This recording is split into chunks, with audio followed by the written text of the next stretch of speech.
ఏలూరు పట్టణంలో పలువురు యువతులు భిక్షాటన చేస్తూ వాహనదారులకు ఇబ్బందులు కలిగిస్తున్నారు. ఈ విషయాన్ని స్థానికులు 3 టౌన్ పోలీసులకు సమాచారం ఇచ్చారు. దీంతో పోలీసులు యువతులను అదుపులోకి తీసుకుని పోలీస్ స్టేషన్కు తరలించారు. ఈ యువతులు అహ్మదాబాద్ నుంచి వచ్చినట్లు పోలీసులు గుర్తించారు. యువతులకి కౌన్సిలింగ్ ఇచ్చి పోలీసులు ఏలూరు రైల్వే స్టేషన్కు తరలించారు.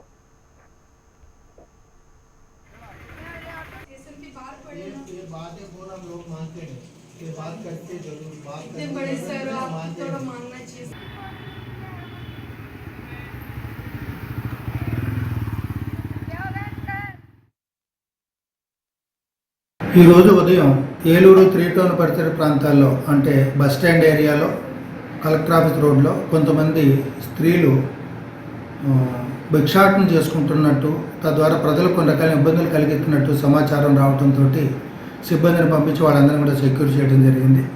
అయితే వాళ్ళ వేషధారణ, మాట తీరు చూస్తే వాళ్ళు కేవలం భిక్షాటన వచ్చినట్టుగా కనిపించడం లేదు. వీళ్ళు గుజరాత్ రాష్ట్రం అహ్మదాబాద్ నుంచి వచ్చినట్లుగా వాళ్ళ యొక్క ఆధార్ కార్డులు వెరిఫై చేస్తే తెలుస్తోంది.